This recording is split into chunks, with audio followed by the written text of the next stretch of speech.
Hey, I'm Jason Markusoff, in for Jamie.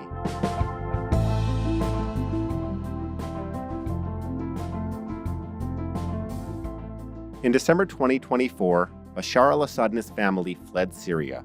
Their escape brought an abrupt end to one of the Middle East's longest-running political dynasties.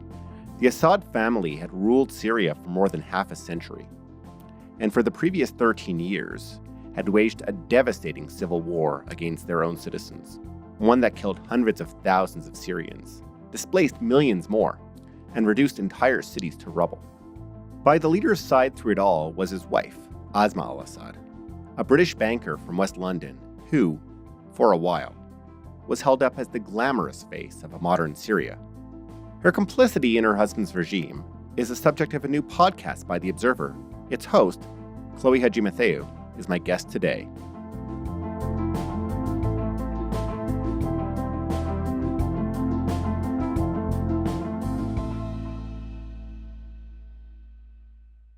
Hi, Chloe. Thanks so much for joining us. Thanks so much for having me. Let's start before Syria and before Bashar al-Assad. The title of your podcast refers to its main character not as Asma, but as Emma, this quintessentially British name.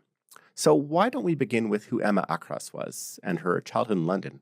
What kind of life did it seem she was destined to have before meeting the would-be Syrian leader? Yeah, this is what got me fascinated in her in the first place, because I felt that she was just 1 or 2 degrees of separation from me, really. We're in the same academic year at school. We both grew up in London in immigrant families, aspirational immigrant families who wanted us to have a good education and do well for ourselves.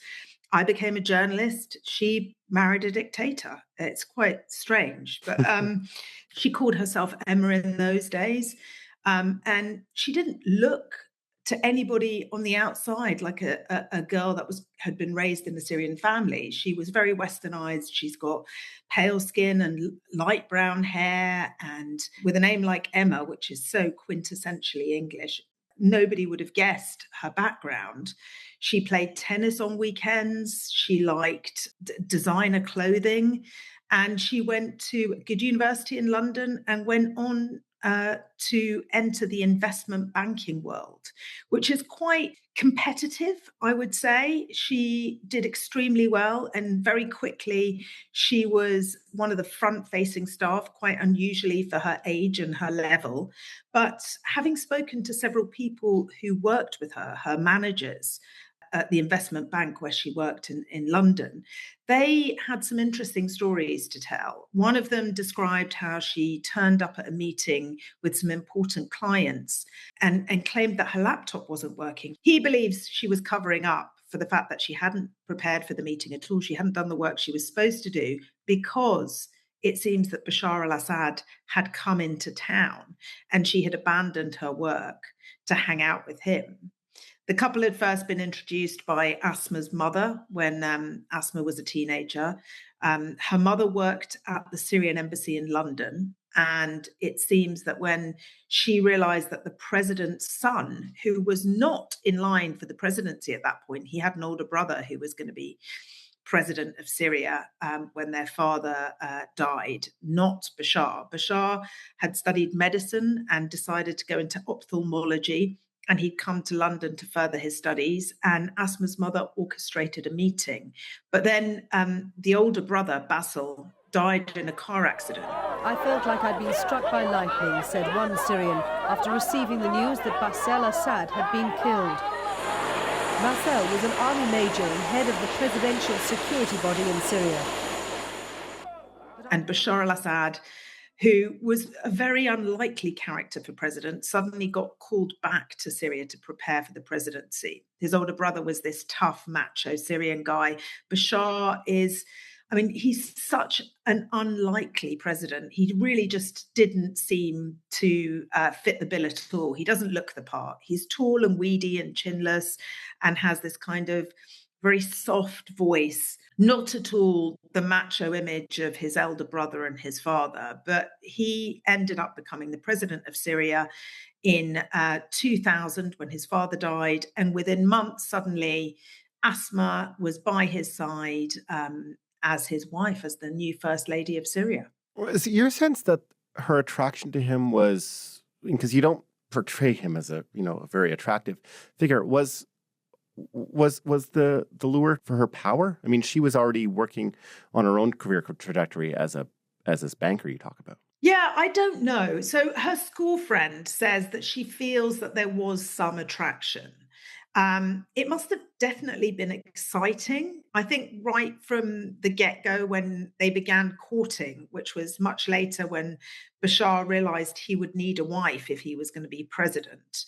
In the year or so before his father died, I think some kind of courtship began. And someone at JP Morgan at the bank where she worked told me that she vanished without having taken any leave or without calling in sick. And when they investigated and tracked her down, she said, "Oh, I'm in Libya as a guest of Gaddafi with my boyfriend Bashar." For Asma, this seems to have been exciting. I mean, her family would certainly have known that Syria had a very bad human rights record, that Hafez al-Assad, the president before Bashar, had been known for some terrible massacres, including one in a town called Hama, where about 40,000 people were killed following an uprising in the town. The people were rounded up in neighborhoods and executed. Syria's Muslim Brotherhood, which had a stronghold in Hama, had always been opposed to the Ba'ath Party's rule over Syria, and it led a violent campaign against regime officials and institutions. On the morning of February the 3rd, 1982, Syrian military units surrounded the city. And for the next 27 days, Hama was bombed from the air and ground.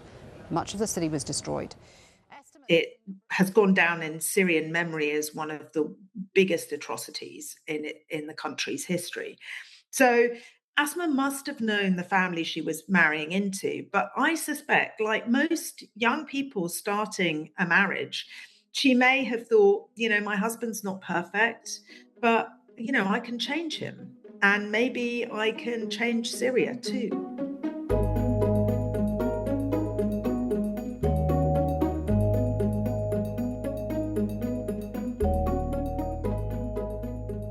So Syrians also seems like they thought he could bring change, be this reformer, not the sort of brutal dictator his father was, who created this giant police state and, as you said, perpetrated the major massacre.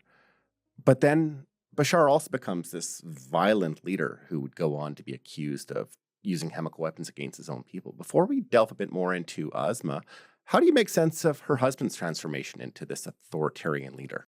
Yeah, it's very interesting. So I wonder whether he believed his own rhetoric in the beginning. He gave a speech in Parliament when he first became president. And I remember this. I was sitting in London and I had visited Syria previously. I had really fallen in love with the country. And Bashar al-Assad took the reins and gave this incredible speech where he sort of said all the right things, that he wanted to move the country towards democracy. And he was this young, sort of unwitting, I should say, president, somebody who hadn't set out for the presidential role. He'd sort of been forced into it by his older brother's death. And he'd studied to be a doctor. He seemed like this soft, gentle man who might really offer Syria something different. And Asma being by his side really played into this. She was a beautiful woman who was very fashionable, elegant, erudite. She had ideas also about starting NGOs and helping people in Syria with things like microfinance and business and empowerment of women. And so it really felt in the first few years that Syria might be offered something new, something much, much more Western facing, I guess. But those aspirations died really quite quickly. Within the first 2 years, intellectuals who'd sort of bought into Bashar al-Assad's talk of reform had opened up political salons and were pushing for more freedom and more democracy. And very quickly, they were being rounded up and imprisoned. And it became clear that if democracy was going to happen, it was going to happen a lot more slowly. And Syria fell back on its old tried and tested means of control of the population through fear. There were about 17 different intelligence services, all spying on each other, each having recruited huge numbers of the population who were also spying on each other. And this may have eased slightly under Bashar al-Assad, but certainly he wasn't closing down these intelligence services. Even as became clear quickly, as you say, that Bashar wasn't the reformer that he initially appeared to be. Asma, if I'm not mistaken, was more portrayed for longer as this breath of fresh air. And it seems like a lot of that was cultivated, right? There was these image consultants, people were kind of cultivating this Princess Diana presence. She's photographed consoling the families of deceased soldiers, the pictures posted on the president's Facebook page. She visits victims of the war her husband fights so ruthlessly. In a glowing profile, Vogue magazine called her a rose in the desert, then abruptly pulled the piece off the web. Why do you think that there were so many people eager to believe that she represented this different future for Syria? It's interesting, isn't it? And I think that it's not a small thing that she was a beautiful, elegant, well-spoken woman. I think it's easier to believe that a beautiful woman with young children or orphans sitting on her lap in photo shoots must be a decent sort of maternal character. And Asma really cultivated this image. She really steered clear of politics, which I think also helped. She really focused on culture, music, the arts, these kind of NGOs that she was creating in Syria. And I think people saw this beautiful woman and they who was Western educated and who spoke English, without an accent. And I think they bought into this idea of Princess Diana of Syria. Becoming First Lady was never a part of my career plan. This position doesn't come with a job description or a manual. And so I decided to approach it from a citizen's perspective. What could I do to make my country stronger and fairer?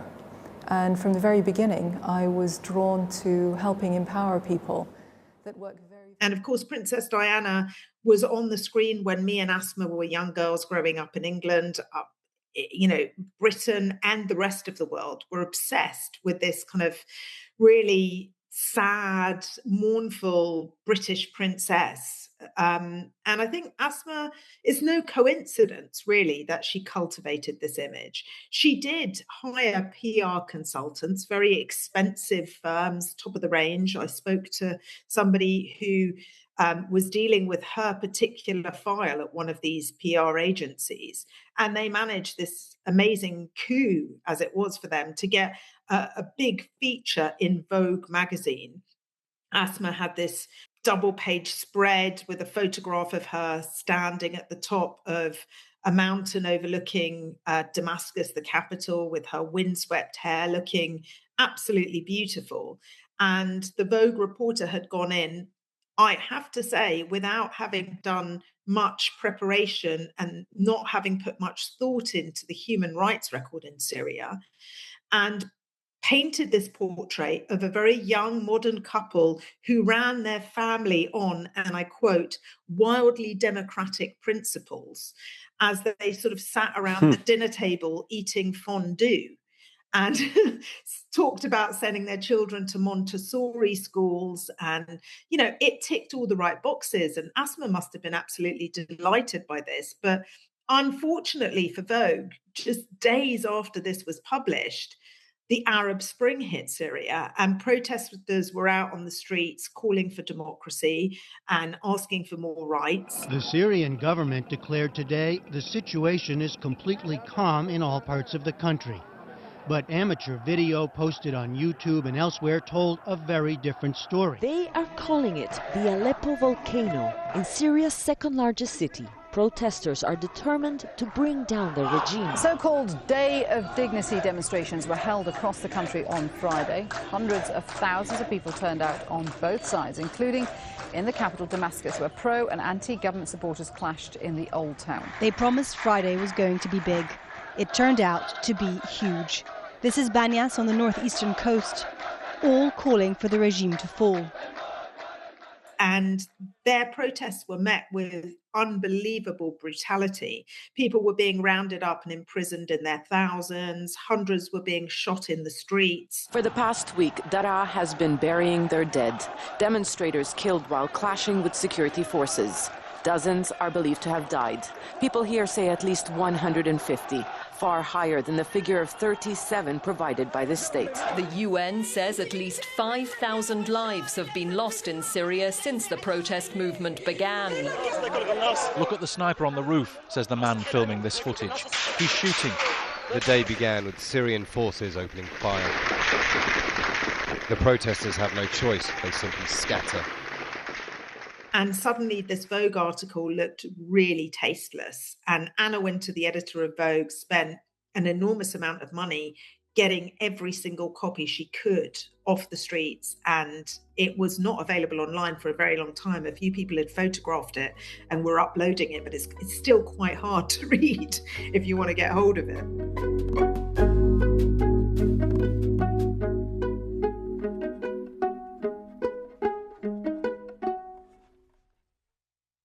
So the war hits in 2011.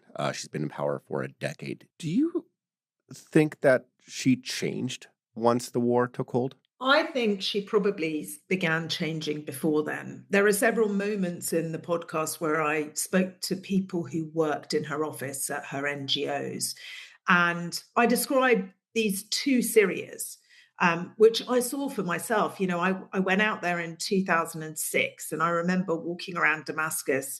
And it was just this wonderful, vibrant city with cafes and restaurants. I remember walking past one of these intelligence agencies, and it just looked like an ordinary government office. But underground, we now know, we've seen the images as well, was a dungeon where people were held, disappeared into, really, and have talked about horrendous torture going on there. And it was very easy if you were a tourist to walk around and pretend this wasn't going on. And I think if you were Asma al-Assad, you could also pretend it wasn't going on. But there were moments for Asma when this darker Syria intruded on her world.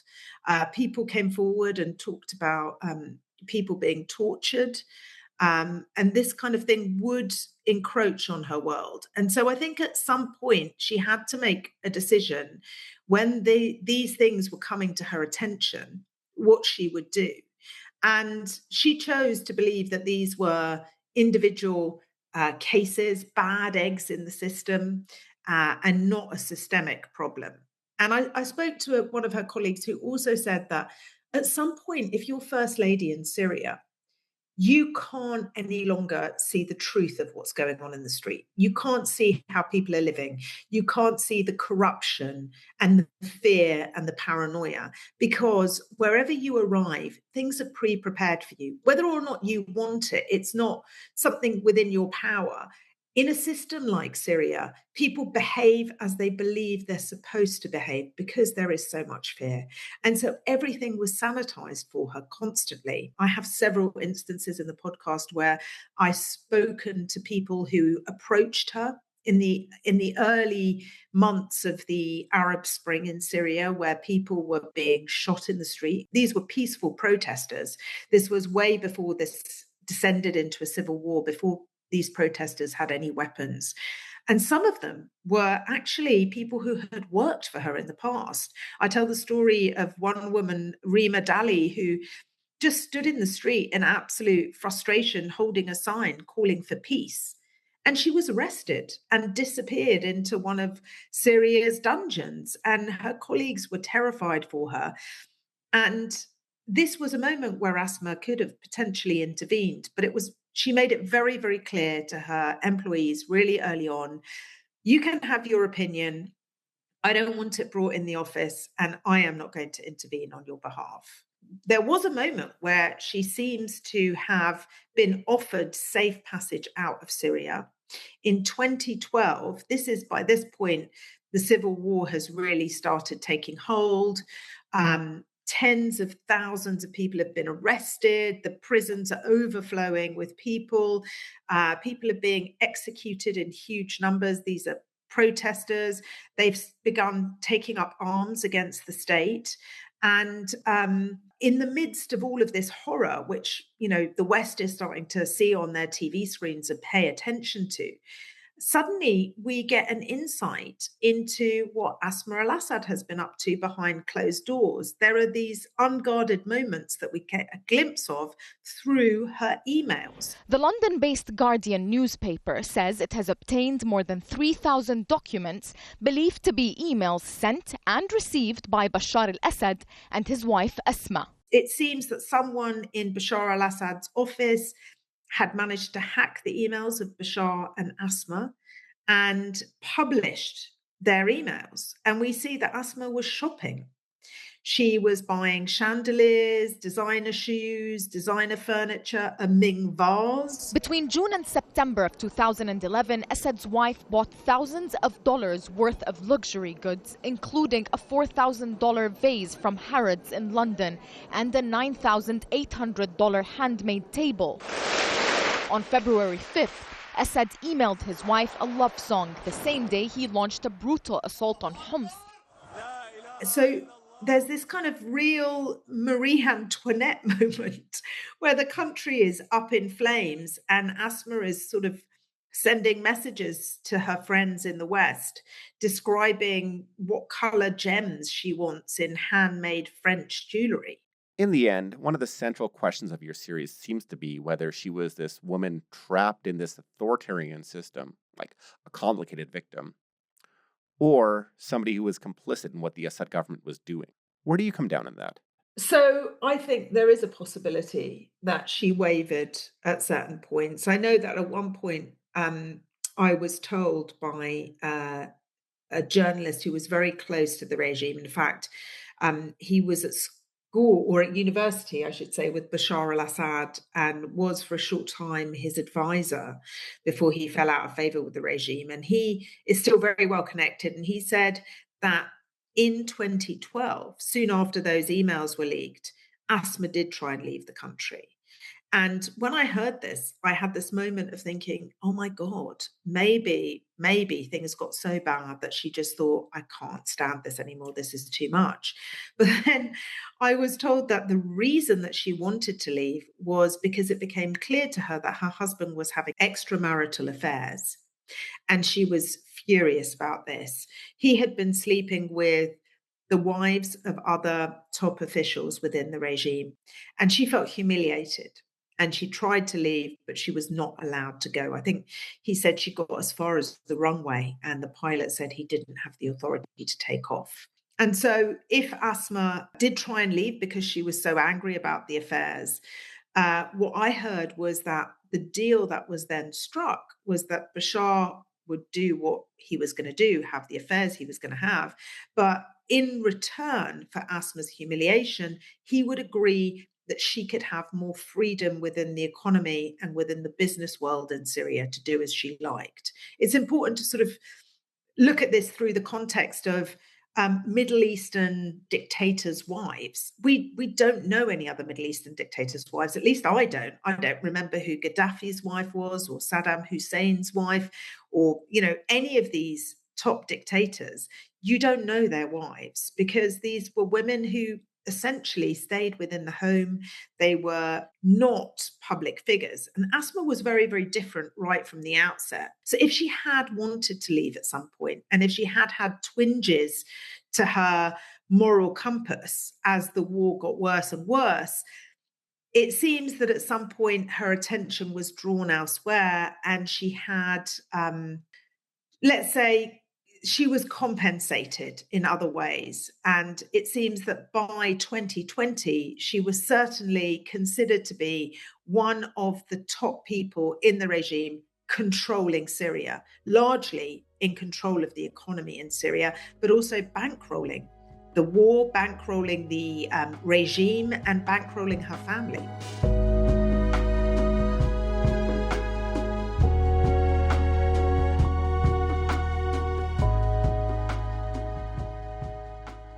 Your reporting, beyond her financial control, looks into some of the accusations and allegations about her in another realm. That's the Assad government's treatment of children. You were reporting on claims that the children were separated from their parents who were detained or disappeared, sometimes placed in orphanages. And these children were alleged to have been used as leverage against uncooperative families or dissidents. And you traveled to Syria to investigate these allegations. Tell me what you found and how Asma herself figures into that story. Yeah, so I have to say, it's reporting this particular story has been one of the hardest things I've ever done in my career, because there is so much rumor. And particularly since the regime fell, everybody has a story to peddle. And this idea that Asma was involved in the kidnapping and holding of these children, it seemed really quite far-fetched. And also, it seemed like something that people might make up because Asma was constantly photographed with children on her lap. This was part of her image. And the organizations that she ran, the NGOs that she ran, also had a hand in running the country's orphanages, which is why she was often photographed there. There were these PR opportunities whenever she would visit the orphanages. And when I got there, I was really surprised. All the employees that I spoke to in the one particular orphanage where we got sort of open access, all of them were telling me she knew what was going on here. She hired the top staff. She was incredibly involved. She received monthly reports of what was going on inside these orphanages. And she was told about these detainee children who were brought to the orphanages by the intelligence services. That's not how orphans would normally be presented at an orphanage. It may be the police, it may be the Ministry of Social Affairs, social workers who would bring children who had been abandoned or whose parents had died. But these were being brought by the intelligence services. And there were very clear directives which were written, and I saw these documents instructing the orphanage not to hand these children over to any family member who came and asked for them without explicit approval of the intelligence services. So the documents are there that show that these children were being held, essentially kidnapped from their families, detained as tools of war. I spoke to women who worked in these institutions who had direct contact with Asma, particularly in two orphanages. And both of them said to me that they had informed Asma. One of them had written about it in a report that Asma had received. The other one spoke to Asma directly and said to her, what's going on with these kids of detainees? They were called crisis children. That was the euphemism used inside the orphanages. And Asma said to this woman who raised it with her, these are none of your business. These are the children of terrorists, and you should not become involved in things that are none of your business. One of the most shocking speeches I heard of her was later in the war, after 2020. I think it was about 2022, so quite soon before the regime fell. And she talks about the history is written in the blood of truth and in the future of our children. And it was, I can't remember the exact wording, but it was shocking to me because it was quite aggressive for a woman who had started out modeling herself on Princess Diana, using soft words and sort of sticking to talking about culture and the needy in the country. Suddenly, she was being photographed with the families of soldiers, and she was talking about blood and the price that Syrian soldiers were paying for truth and the future of Syria. But of course, my priorities today are helping martyrs' families, helping injured soldiers and people that have been displaced or affected by this war. It's because of these people that Syria is standing today, and we owe it to them to honor their sacrifice. If I'm helping Syrians, then ultimately I'm helping the president as well.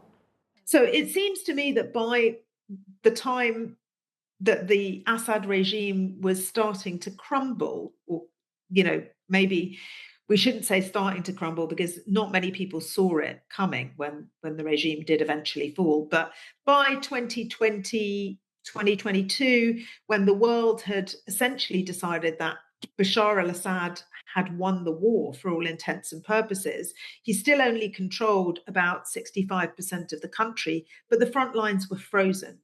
And it didn't seem that the rebels were going to gain any more territory.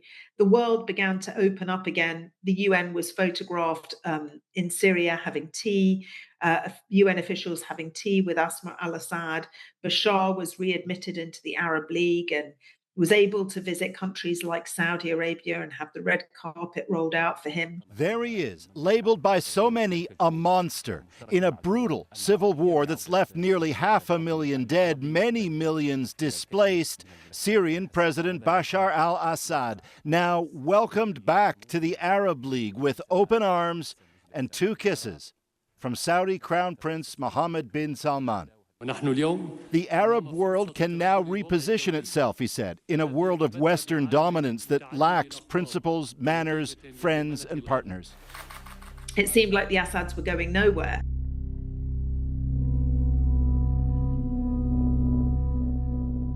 So other countries during the Arab Spring fell quickly. Assad's didn't. They survived this bloody conflict until the end, when the rebels entered Damascus in 2024.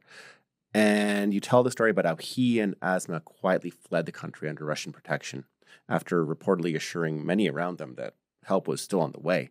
How should we understand this final act of Bashar and Asma as leading Syria? I think, an important thing to say is that the reason that Bashar al-Assad survived the war was largely because the Russians came to his rescue. Both the Russians and the Iranians and various Iranian militias like Hezbollah. Without their help, Bashar al-Assad would never have survived the war. But, Iran had been depleted by its own war with Israel, and Russia had been depleted by its war with Ukraine.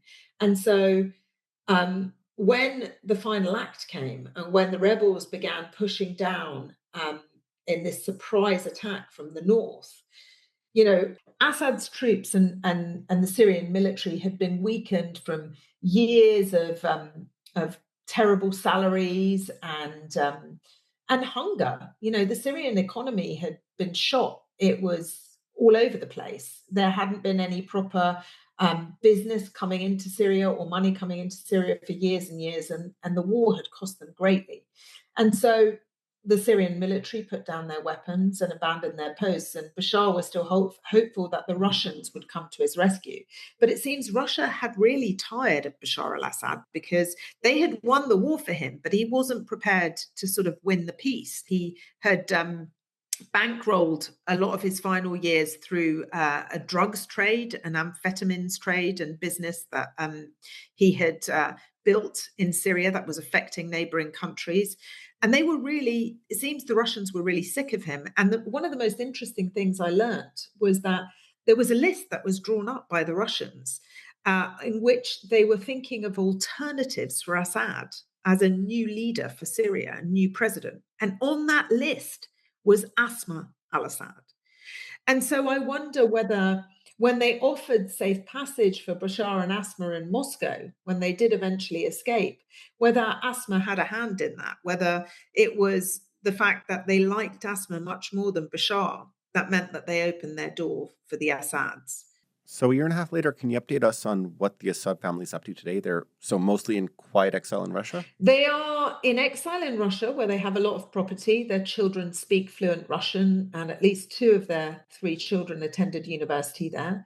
They apparently have a nice country villa and also a high-rise penthouse in a sort of, I guess you could call it the Beverly Hills of Moscow, where lots of other rich and famous people have their residencies, and also lots of other dissidents who've been offered safe passage, like Edward Snowden apparently lives there, and the former president of Ukraine, Viktor Yanukovych. You sort of wonder what kinds of dinner parties they might have there. They also often traveled to Dubai. So I learned that the Assads have a golden visa for the UAE. They have residency, but they have been told by the government in the UAE that they should not move permanently to Dubai. One major reason given, I learned, was because of security issues. As you can imagine, there are a lot of people who have a lot of hatred towards Bashar al-Assad and towards Asma. And so one of their major concerns must be that they do not fall to an assassination plot. But they have a lot of money. I've learned that they still have a lot of companies that are being run for them all around the world through shell companies and through different very loyal parties that are still by their sides. They have millions.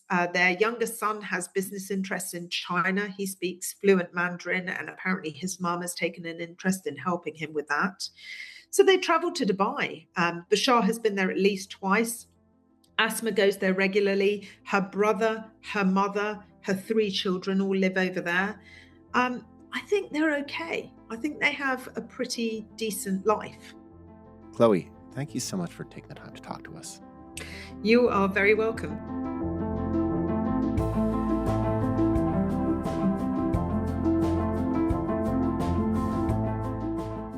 There continue to be attempts to prosecute Bashar al-Assad for war crimes. Asma al-Assad was investigated by the UK Metropolitan Police for allegations that she had aided and encouraged war crimes by Syrian government forces. Those allegations were never pursued. Chloe's podcast series on Asma al-Assad and the Assad family is called We Call Her Emma. You can find it wherever you get your podcasts.